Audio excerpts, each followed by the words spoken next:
आज हम जानेंगे कांग्रेस पार्टी के 10 सबसे वफादार नेताओं के बारे में जिन्होंने मरते दम तक पार्टी नहीं छोड़ी। तो शुरुआत करते हैं नंबर 10 से और शुरुआत में ही एक सवाल रखता हूं, क्या वफादारी और बेवकूफ़ी में कोई फ़र्क होता है? इस सवाल का जवाब इस पूरी वीडियो के एंड में मिलेगा। 2021 का साल था। कर्नाटक के एक नेता की मौत की खबर आई। अखबारों में छोटी सी जगह, टीवी पर बस 5 मिनट की चर्चा। नाम था ऑस्कर फर्नांडीज। 5 बार लोकसभा सदस्य, 2 बार राज्यसभा सदस्य, केंद्र में मंत्री। पर असली काम था, जब भी कांग्रेस में कहीं टूट फूट होती इन्हें भेजा जाता था मामला संभालने। अब एक चौंकाने वाला तथ्य, 2019 में जब कांग्रेस कर्नाटक में कमजोर पड़ रही थी, फर्नांडीज साहब 78 साल की उम्र में भी पार्टी का काम कर रहे थे। जिस उम्र में नेता आराम करते हैं, ये नेता लड़ रहे थे। ये नंबर 10 पर इसलिए हैं क्योंकि राष्ट्रीय स्तर पर इनकी पहचान सीमित रही, पर वफादारी में किसी से कम नहीं थे। कहते हैं ना, जब तूफान आता है पत्ते उड़ जाते हैं, जड़ें नहीं। ये जड़ें थे। जहाज डूबते देखकर भी किनारा नहीं किया। 2021 में कोविड से निधन हुआ। मरते दम तक कांग्रेसी रहे। ये तो नंबर 10 थे। तो आगे जो है वो और भी दिलचस्प है। नंबर 9 देखते हैं। दिल्ली में एक इंसान था जिसने 15 साल तक राज किया। 15 साल। 2003 में दिल्ली में मेट्रो शुरू की, शीला दीक्षित थी। राष्ट्रमंडल खेलों की तैयारी हुई, शीला दीक्षित थी। दिल्ली की सड़कें और बिजली सुधरी, शीला दीक्षित थी। और फिर 2013 आया। आम आदमी पार्टी की आंधी चली। कांग्रेस को 70 में से मात्र 8 सीटें मिली। 8। अब कोई और होता तो पार्टी को कोस देता, पर पार्टी ने शीला जी के साथ क्या किया? केरल का राज्यपाल बना दिया, यानी जाओ वहां बैठो। फिर 2017 में उत्तर प्रदेश कांग्रेस की जिम्मेदारी थी, जहां पार्टी का नामो निशान मिट चुका था। अब एक चौंकाने वाला तथ्य, 2019 में शीला दीक्षित को 81 साल की उम्र में दिल्ली कांग्रेस का अध्यक्ष बनाया गया ताकि वो आम चुनाव में पार्टी की कमान संभालें। 81 साल में उन्होंने मना नहीं किया। चुनाव हुए, नतीजे आए और उसके ठीक 3 महीने बाद जुलाई 2019 में हृदयघात से उनका निधन हो गया। ये नंबर 9 पर इसलिए हैं क्योंकि पार्टी ने उनकी उपेक्षा की, फिर भी नहीं गई।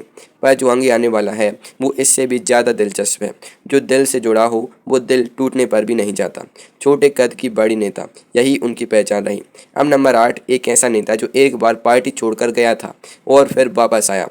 उसकी कहानी थोड़ी अलग है। नंबर 8, अर्जुन सिंह। यह नाम इस लिस्ट में थोड़ा अटपटा लग सकता है क्योंकि अर्जुन सिंह ने एक बार कांग्रेस छोड़ी थी 1994 में।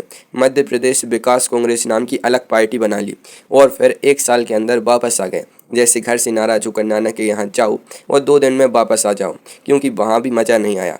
गए थे दुनिया देखने, दुनिया ने वापस भेज दिया। वापस आने के बाद चुप होकर बैठ गए? नहीं। 2004 में मनमोहन सिंह सरकार में मानव संसाधन मंत्री बने और एक ऐसा काम किया जो करोड़ों छात्रों की जिंदगी में आज भी दिखता है। केंद्रीय शिक्षण संस्थानों में अन्य पिछड़ा वर्ग का आरक्षण लागू कराया। अब एक चौंकाने वाला तथ्य, अर्जुन सिंह के जाने की असली वजह नरसिम्हा राव से गहरे मतभेद थे। राजीव गांधी के बाद उन्हें पार्टी में अकेलापन महसूस हुआ था। यह बात उन्होंने खुद स्वीकार की थी, यानी यह नाराजगी सिद्धांत की थी, सत्ता की नहीं। ये नंबर 8 पर इसलिए हैं क्योंकि वो एक बार गए थे, पर लौट कर जो किया वो हमेशा याद रहेगा। जड़ें उखड़ी थीं पर पेड़ गिरा नहीं। 2011 में निधन, कांग्रेसी के रूप में। अब नंबर 7, एक ऐसा नेता जो 9 साल तक बोल नहीं सका, चल नहीं सका, पर कांग्रेसी रहा। नंबर 7, प्रियरंजन दास मुंशी। जुलाई 2008, संसद में वो रात जो इतिहास की सबसे नाटकीय रात थी।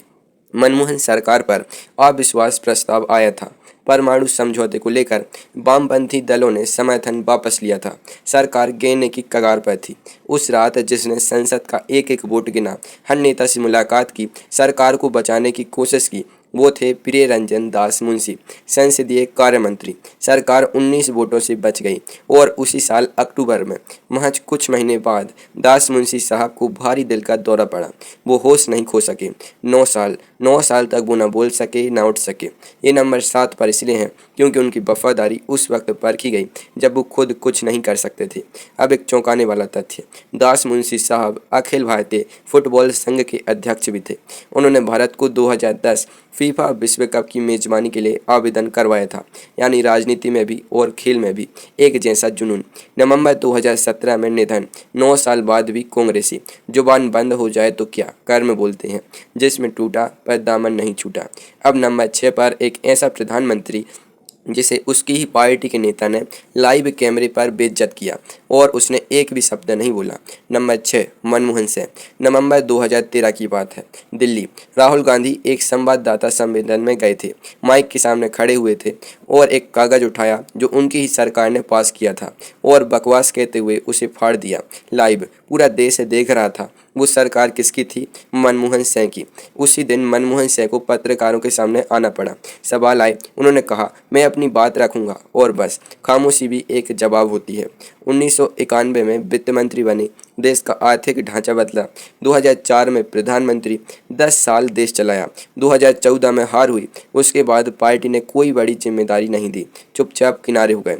अब एक चौंकाने वाला तथ्य, जब 1991 में नरसिम्हा राव ने मनमोहन सिंह को वित्त मंत्री बनाया, उस वक्त वो कांग्रेस के प्राथमिक सदस्य भी नहीं थे, एक अर्थशास्त्री थे। पार्टी ने बुलाया, उन्होंने काम किया और ताज जिंदगी उसी पार्टी में रहे। ये नंबर 6 पर इसलिए हैं क्योंकि प्रधानमंत्री रहते हुए अपमान सहना और फिर भी पार्टी ना छोड़ना, यह बड़ी बात है। दिसंबर 2024 में 92 साल की उम्र में निधन। कांग्रेसी के रूप में आंधी में भी जो दिया जलाए रखे, उसे क्या नाम दे। अब नंबर 5, एक इंसान जो 2 बार देश का पीएम बना, दोनों बार 13-13 दिन में हटाया गया और दोनों बार एक शब्द नहीं कहा। नंबर 5, गुलजारी लाल नंदा।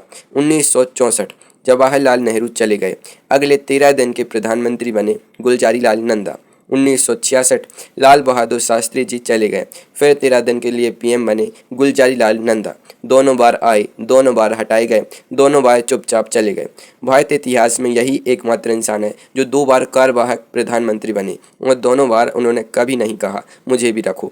ये नंबर 5 पर इसलिए है क्योंकि 2 बार पीएम की कुर्सी पर बैठकर चुपचाप उठ जाना, यह वफादारी नहीं, यह त्याग है। अब एक चौंकाने वाला तथ्य, गुलजारी लाल नंदा राजनीति से हटने के बाद बेहद साधारण जीवन जीते थे। एक रिपोर्ट के अनुसार उनके परिवार ने आर्थिक कठिनाइयां झेली। वो इंसान जो 2 बार देश का मुखिया रहा, उसके पास न बड़ी जायदाद थी, न बड़ा दबदबा। सत्ता मिली पर सत्ता ने नहीं मिटाया। 1998 में 99 साल की उम्र में निधन। पार्टी ने उन्हें 13-13 दिन में हटाया। उन्होंने पार्टी को 99 साल तक साथ दिया, दूसरों को दिया सब, खुद खाली हाथ रहे। अब नंबर 4, जिसने 56 साल तक कांग्रेस का साथ दिया और 20 साल तक पार्टी का खजाना संभाला। नंबर 4, मोतीलाल वोरा। 2014 के बाद कांग्रेस का हाल देखो, 282 सीटें भाजपा को, 44 सीटें कांग्रेस को।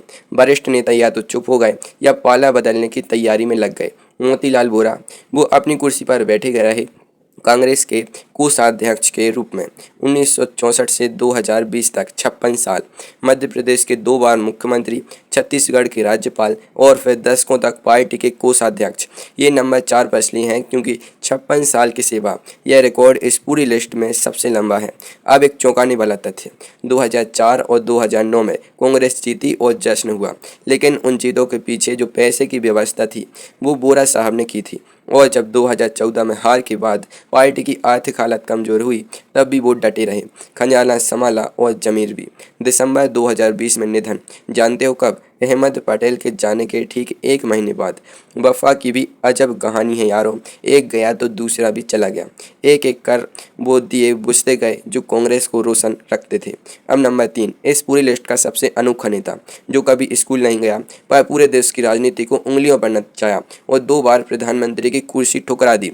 नंबर 3, के कामराज, कुमार स्वामी कामराज, तमिलनाडु से, औपचारिक शिक्षा शून्य, कभी स्कूल नहीं गए, फिर भी उन्हें कहा गया किंग मेकर। 1964 में नेहरू जी गए, अगला प्रधानमंत्री कौन? कामराज के पास मौका था, उन्होंने लाल बहादुर शास्त्री का नाम आगे किया। 1966 में शास्त्री जी गए, अगला प्रधानमंत्री कौन? फिर मौका था, उन्होंने इंदिरा गांधी का नाम आगे किया। 2 बार किंग मेकर, एक बार भी खुद राजा नहीं बने। ये नंबर 3 पर इसलिए हैं क्योंकि वफादारी में उन्होंने अपना सबसे बड़ा सपना दांव पर लगाया। अब एक चौंकाने वाला तथ्य, 1963 में कामराज ने कामराज योजना बनाई। योजना में कहा गया कि वरिष्ठ कांग्रेस नेता अपने सरकारी पद छोड़ें और पार्टी का जमीनी काम करें, और सबसे पहले अपना नाम उन्होंने खुद लिखा। तमिलनाडु के मुख्यमंत्री का पद खुद छोड़ा। एक ऐसा नेता जिसने खुद अपनी कुर्सी छोड़ी, इतिहास में बिरले होते हैं। खुद मिट्टी में रहे, पार्टी को आसमान में बिठाया। 1975 में आपातकाल के दौरान गिरफ्तार किए गए, जेल से रिहा होने के बाद 2 अक्टूबर 1975 को हृदयघात से निधन हुआ। मेवात दूसरों को मेहनत खुद की। अब नंबर 2, एक नेता जिसने पार्टी के अंदर विद्रोह किया, लड़ा, आवाज़ उठाई, पर कभी बाहर नहीं गया और उसकी अचानक मौत ने पूरे राजस्थान को हिला दिया था। नंबर 2, राजेश पायलट। राजेश पायलट का असली नाम था राजेश्वर प्रसाद विधुड़ी। वायुसेना में पायलट थे, इसलिए पायलट उपनाम पड़ा और धीरे धीरे यही उनका आधिकारिक नाम बन गया। राजस्थान के एक साधारण किसान परिवार से निकले, वायुसेना से राजनीति तक का सफ़र अपने दम पर तय किया। जनता में ज़बरदस्त लोकप्रियता, लेकिन कांग्रेस के अंदर उन्होंने जो किया वो इस लिस्ट में उन्हें खास बनाता है। नरसिम्हा राव जब प्रधानमंत्री थे, पायलट साहब उनकी खुलकर आलोचना करते थे। 1997 में कांग्रेस अध्यक्ष पद का चुनाव लड़े, हार गए, फिर भी गए नहीं। ये नंबर 2 पर इसीलिए हैं क्योंकि जो नेता पार्टी के भीतर रहकर भी लड़ता है वो असली वफादार होता है। वो डर से नहीं, यकीन से रुकता है। आग लगाई घर में पर घर नहीं छोड़ा। अब एक चौंकाने वाला तथ्य, राजेश पायलट का राजस्थान की राजनीति पर जो प्रभाव था वो उनके जाने के 25 साल बाद भी महसूस होता है। उनके नाम पर राजस्थान के कई इलाकों में सड़कें और संस्थाएं हैं। जून 2000 में राजस्थान के दौसा में सड़क दुर्घटना और पायलट साहब चले गए, लड़े अपनों से पर अपनों को छोड़ा नहीं। अब नंबर 1, वो जो कभी टीवी पर नहीं आया, जिसने कभी संवाददाता सम्मेलन नहीं किया, पर्दे के पीछे रहा और फिर भी कांग्रेस की असली ताकत वही था।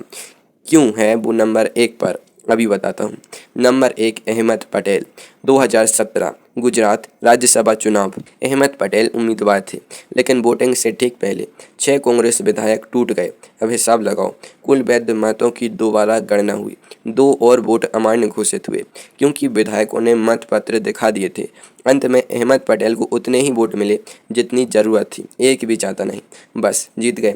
40 साल की वफादारी से जो विश्वास कमाया था वो एक दिन काम आया। अहमद पटेल 1977 में पहली बार लोकसभा सदस्य बने गुजरात से और उसके बाद से कभी पीछे मुड़कर नहीं देखा। ये नंबर 1 पर इसलिए है क्योंकि वफादारी का सबसे बड़ा इम्तिहान उन्होंने सबसे मुश्किल वक्त में दिया और पास हुए। अब एक चौंकाने वाला तथ्य, अहमद पटेल ने लगभग 2 दशकों तक सोनिया गांधी की राजनीतिक सचिव के रूप में काम किया। इस पूरे समय में उन्होंने एक भी संवाददाता सम्मेलन नहीं किया, एक भी टीवी वाद विवाद में नहीं गए। कांग्रेस की हर बड़ी रणनीति में उनका हाथ था, पर नाम किसी कागज पर नहीं था। पर्दे के पीछे थे पर खेल आगे थे। जो दिखते नहीं थे वो सबसे ज़्यादा जागे थे। जो दिखे वो नेता, जो ना दिखे वो असली ताकत। नवंबर 2020 में कोविड से निधन। पर्दे के पीछे रहने वाला एक इंसान जब गया तो कांग्रेस में एक ऐसा खालीपन छोड़ गया जो आज भी भरा नहीं है। छाया में रहकर भी सूरज की तरह जलते रहे। तो दोस्तों, ये थे वो 10 नेता।